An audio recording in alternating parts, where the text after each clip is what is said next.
Aloha Hawaii, this is Pokalai Nui and you are listening to Hawaiian Potpourri. Thank you for joining me. I am Pokalai Nui and we are producing this program on the 26th day of August in the year 2012. I've forgotten what I did in the earlier introduction, so let me say again that we are produced by the Hawaiian National Broadcast Corporation and that the opinions expressed in this program are not necessarily those of the staff and management of this radio station or of the Hawaiian National Broadcast Corporation. Well, today is as I said, the 26th day, and last night on the 25th, our programs run both on Saturdays and Sundays. I covered some of the affairs going on in international relations, and what we talked about was Syria, Iran, Iraq, Pakistan, Afghanistan, and did I miss any? I think I got most of it into that statement. And of course the United States and Israel and how the saber rattling is occurring there. And naturally, if you're going to rattle your sabers across the neighbor's property line, the neighbors are going to respond somewhat in kind, and we are finding that China is responding in kind. China has been asking the question as long ago as 10 to 15 years ago. If the Cold War is over and there is to be a new, what was called a peace dividend, then what has happened? Why is NATO still active? And why is NATO building bases as they get closer and closer to the Chinese border? And it appears that NATO was not really a peace organization, but merely another organization of American manufacture to act as the foreign arm for American expansion. China since then has developed even greater armament in the attempt, it appears, to meet the threat that is being placed along its borders. There seems to be a double standard by which the United States carries out its international or foreign relations or its sense of defensiveness. And that is that it's okay if the United States goes out and plays along the border of China, or plays along the border of Russia, or plays along the border of these other countries in which they do not have good relations with, such as North Korea or Iran, or previously Iraq, and others like that. But should any of these countries play around the borders of the United States, that should not happen, cannot happen, will not happen, according to American policy. So it's okay for the United States to establish bases and to develop relations and to even place their missiles in places such as Taiwan, which the Chinese claim as their territory. It's okay for the United States to place their nuclear weapons in places such as South Korea along the South-North Korean border. And it's okay for the United States to establish military bases in Turkey and to bring their nuclear weapons into Turkey and military bases there as an aggressive act against Iraq, Iran, and that whole corridor of nations, as well as a offensive action and a threat against China. But should the Russians or the Chinese decide that they will be placing weaponry in Cuba, then the United States insists that this is not appropriate. It violates a particular doctrine that was developed by the United States, and according to that doctrine, it's the Americas for the Americans And what they really mean is all of North, Central, and South America is to be the private playground for the United States Americans. And this is essentially the Monroe Doctrine. By giving it a title, it seems that it's supposed to be untouchable because it was established during the period of President Monroe. Somehow this mere declaration is supposed to elevate the American claim of, dare I say it, exceptionalism. That they, because they are the chosen people, have the right to make that kind of declaration. But when Japan, as an example, declared Asia for the Asians, very similar to the American Monroe Doctrine, then there's a war. To have the Chinese declare China for the Chinese seems inappropriate as well, and the United States will stick its nose into that area. There was not recent anymore, perhaps about 3 to 5 years ago, in which China shot down an American spy plane that was flying alongside the border between China and international airspace. And after getting shot down and the Chinese recovering the plane and of course inspecting all of the secret weaponry within that plane, the United States was in an outrage, claiming that this was absolutely inappropriate. It was close to an act of war. The United States airplane was in international airspace, and they should not have been touched. Well, if we change the situation and ask ourselves, suppose the Chinese fly airplanes along the international border between California and the international global commons, would the United States take offense? Would the United States even shoot down that plane under a claim that it crossed the international border line? And I would say you don't have to have too much of a debate. The United States would, of course, shoot it down. Just as the missiles in Cuba was definitely outside of American space, whether it's air or water space. They were completely outside of it. They were within the sovereign territory of Cuba. And yet the Americans conducted an invasive act into Cuba in the Bay of Pigs invasion that turned out to be disastrous for the CIA, and in the threats of John Kennedy into or against the Soviet Union and against Cuba, claiming that you need to get these missiles out of Cuba. Okay. So this whole policy of exceptionalism, that it's okay for us to invade other countries, it's okay for us to declare that this is our exclusive territory. It's in the same sense that the United States invaded Hawaii. It's okay for the Americans to do it, or the United States to do it, because they are supposed to be an exception to the general rule of behavior, conduct by all countries in accordance with a standard developed by this international community, what is called international law, and sometimes we call it the laws of nations, the guiding principles by which nations are supposed to conduct themselves.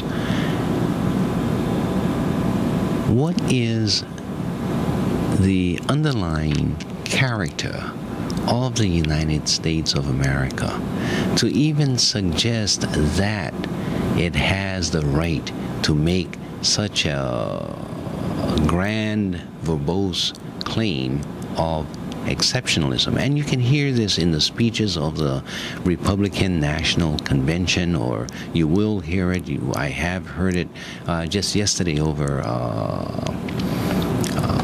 public radio with a Republican representative speaking about this exceptionalism for the United States and somehow being gifted by God. Where does it come from? How can a people be so obnoxious, so arrogant, as to have this idea that they are an exception? And sometimes as I ask myself this question, I also ask myself other questions that perhaps it's not as distant or not as, what is the word for it, strange as it may sound.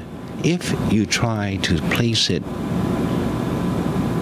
here at home, wherever home may be, is it not the case that we in Hawaii sometimes claim this concept of exceptionalism, that we can ourselves lead the world somewhat because we are who we are and somehow graced by God to do that? Well, you don't hear it too often, but every once in a while you may hear this. Well, because we are Hawaiians, or because we are, whatever the claim may be, whatever the racial background may be, or the religious background. But people tend to grab on to a specialty area, a specialty right, and then use that to claim an exceptionalism from the rest of humanity. And perhaps what that really reflects is an ignorance of the wide diversity of what humanity is. Is it that when we become so enclosed, so, what is the word for it? I forget the term for it. So insular that we fail to really appreciate the full experience of humanity. And you don't need to experience the full experience. It's just getting to understand and appreciate that people do have talents in different areas, and to be respectful. I think there's a new term now being developed. It's called cultural humility. That's it. To have some sense of humility and understanding and appreciation of the strengths and weaknesses of yourself and of others. But until you have that sense of cultural humility, it's difficult to rein in your declarations based on ignorance. So as I listen to others who claim American exceptionalism, I just shake my head and wonder if they really understand and have been able to take a broader perspective of the degrees of and the varieties of humanity that we have in this world.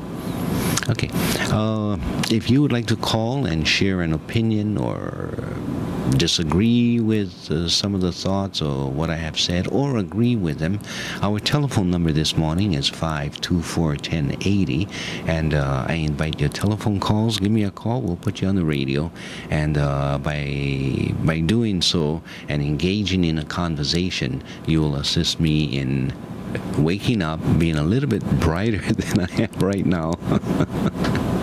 The time now is 22 minutes past the hour of 6 o'clock, and it is the early part of the morning, of course, and so I invite your call and an engagement in a discussion should you wish to do so.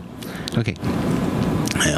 Getting back to this idea of American exceptionalism, you know, Johann Galtung, who I have mentioned a number of times, has written a book, and the book is entitled The Collapse, I think it is, of the U.S. Empire, and Then What? And he says that oftentimes people tend to look at only the first part of the title. And it's not very difficult to understand the ongoing collapse of the American empire. And we have seen that, especially after 9/11, the attack by the so-called terrorists against the United States in the 9/11 event was part of the collapse, and to a certain extent successful because of what it brought down, not only the Twin Towers and the other buildings associated with it, but it also raised a lot of questions about the accuracy of the buildings, and it's been brought down, and whether or not the planes actually caused that kind of collapse to these buildings. But it was a process of many other things collapsing. It brought about the American invasion into Afghanistan and into Iraq. It brought about the decline in the economic conditions within the United States. It helped to bring about the decline of the economic conditions throughout the world. The what do you call it? The fame, the glory, the prestige of the American culture of the United States as an American government in leadership in terms of world affairs and in human rights began its collapse and has continued in its collapse up to the present time. And so he charts the various points of collapse and how they occurred in recent or modern history. But he says that the real emphasis is on the second part of the title of the book, and then what? Some people automatically presumes that and then the disappearance of the United States, or the disappearance of the leadership of the United States. We become a third world country after this collapse of the economy and whatever else collapses, then what happens? And Johann says, and that's actually the good part of what can happen, because as the American society collapses, as it rebuilds itself, then it will be able to reconsider its concept of exceptionalism. Then it will bring the United States into a better relationship as a good neighbor, as a good friend, as a nation that takes its appropriate role in terms of relations with other countries throughout the world, so that you don't have people seeing the United States as merely a bully in the playground, but you see the United States as an effective participant among other equal nations, as is said by the Charter of the United Nations. Okay, to some extent I've added my own sense of what it should be into this discussion, so don't take everything that I've just said as if it all came from Johann Galtung. I may be adding words that he may not approve or agree with, or he may, but within that description there has been some additives by Poka. So you might want to get the book. If you wanted to get the book, I think if you went to Transcend University and go into the internet and look for it, and then you can pick it up, I guess. Okay. All right, our telephone number is 524-1080. Give me a call if you wish to. Last night we had one caller who suggested that looking at the Jewish belief system, looking at the nation of Israel, which is supposed to be the governmental expression of the Jewish nation. And some people say it is, other people say it is not truly the expression of the Jewish nation, especially with the current policies being carried out by the leadership in Israel. But there is that constant refrain of a chosen people, because that is what the Old Testament has talked about, that these are God's chosen people. Well, there are other people who are saying perhaps we should review that, but it's hard to do so when the book is regarded as the Holy Bible, and that it goes beyond question. You must just accept it as it is. Other people may say, but the facts do not compare with this theoretical model. To a certain extent, many people in the United States has attached to this concept, and rather than calling themselves a chosen people, they use another term to essentially say the same thing, that there is an exception to the United States for the United States on not having to behave in accordance with international law as all other nations are required to behave. So the United States is very quick to apply international concepts to other countries, but not to itself. And as you look at just the issue of armaments and what kind of possession of weapons the United States holds and what other standards they hold to others, those people who they have given weapons to or consented to possessing weapons, it's beyond question. Well, we won't even talk about it. Of course they have a right to possession of these weapons because they are going to use it for defensive purposes only. Yes, sure. On the other hand, countries that disagree with the United States are not to have these weapons of mass destruction because the weapons are essentially evil weapons, and we cannot trust that they will understand how to appropriately use them. Well, the only use they would have for it is against the United States, and so the United States doesn't want them to have it, while it's okay for the United States to have nuclear weapons. Again, part of that exceptionalism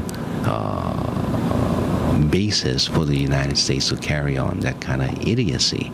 And the kind of idiocy just prevents people from really examining what the situation is and how to break away from that kind of stupidity that says that one country is an exception to it and they need not apply the principles of international law, the principles of humanity to themselves, but we shall apply to everyone else. Does it sound familiar?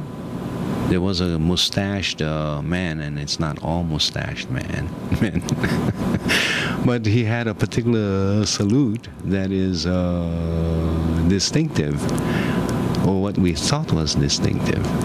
And his name, of course, was Hitler, who had the same idea of exceptionalism and the right of the Germanic people to be governing the world, and everyone else was inferior to them. Well, the United States has simply twisted that around, and now it's and I shouldn't say the United States, many people within the United States, especially the redneck Republicans, who continue to abide by that kind of thinking, believing that they have a right to be not only strong, but to overpower other people and claim their resources, etc.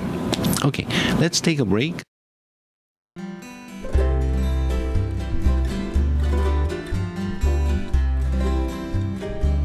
Kaulana na pua o Hawaii, Kupa ama hope o ka aina, Iki mai ka elele o ka loko ino, Pala pala anunu me ka paka.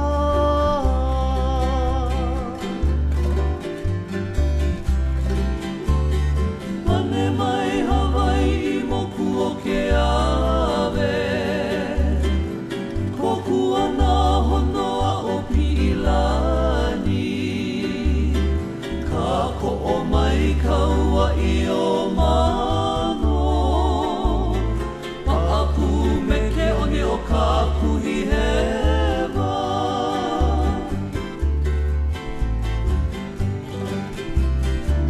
Aolea e kau I ka puli,